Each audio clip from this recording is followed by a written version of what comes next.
nongeye kubasuhuza mu izina ry'umwami wacu Yesu Kristo. Iyi ni Cy'ubugingo TV. Njyewe nitwa Ishimwe Emmanuel. Nishimiye kubana namwe muri aka gahe gatoya. Uyu munsi ndifuza kukubwira ano magambo. Hari ibihe ubamo ukabona ni ibihe ntazi ko navuga njyewe ku rwanjye ruhande.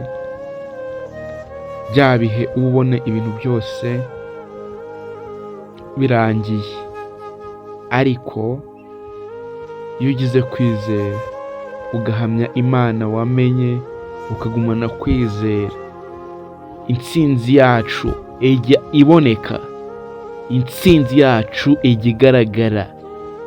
Hahandi abantu bavuga bati bariya ko basenga, ese ni iki baturusha?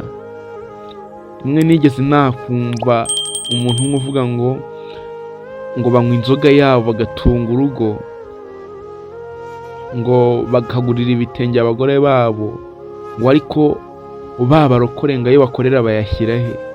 Ariko reka nkubwire ikintu cya mbere buriya umurokore ubirimo neza, ukishijwe neza, ikintu cya mbere gikomeye afite, ubutunzi bwa mbere bukomeye afite ni ubugingo buhoraho, ubugingo bw'iteka, ubugingo budashira.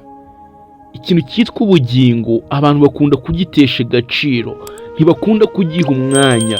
Niyo mpamvu uzasanga kuri zino social media, izi social media abantu batita ku bintu bijyanye n'ijambo ry'Imana.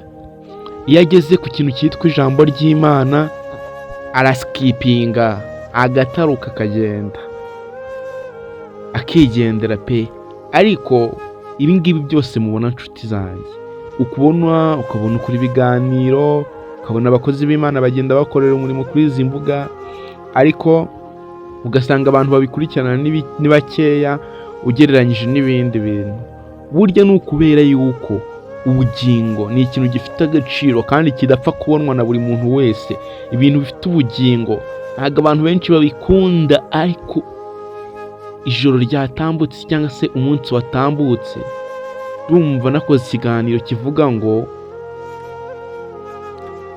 hari ubugingo, hari umunsi w'umunezero ku bantu bakoreye Imana, ariko ku bantu banze kuyumvira, ku bayihakanye, ku binangiye imitima, mbega umuborogo, mbega agahinda, mbega amarira, mbega amaganya, mbega kwiheba.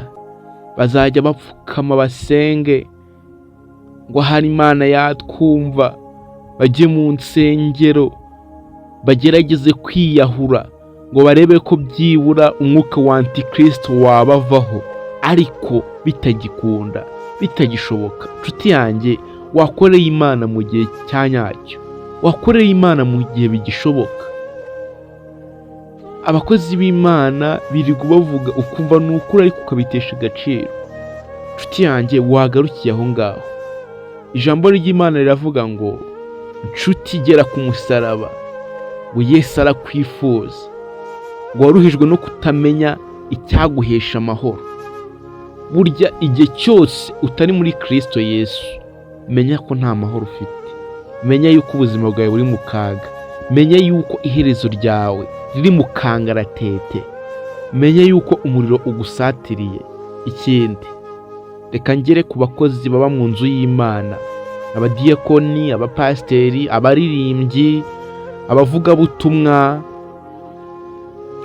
mu byiciro byose, umuntu witwa ko akorera Imana.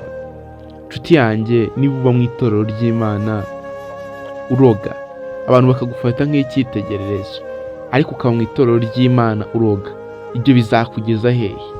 Nigeze nakumva umugore umwe yabaga mu itorero ry'Imana, abantu bose bamufata nk'inyangamugayo, ariko bukeye amaze gupfa, mwene data ngo agiye ikuzimu amusangayo, yari kuri misiyo y'Imana.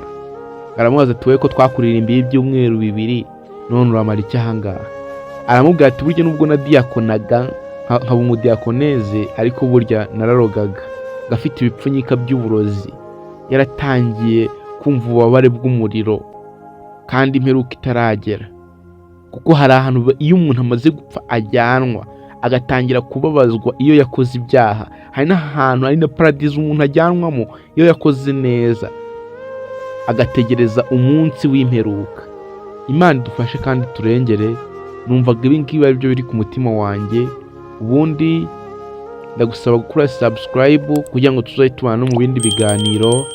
Njyewe nitwa Ishimwe Emmanuel. Reka nkwereke ikintu cyagutsindishiriza. Genda usome Abami ba mbere ibice 7 uhereye ku murongo wa 13 wumva icyo havuga.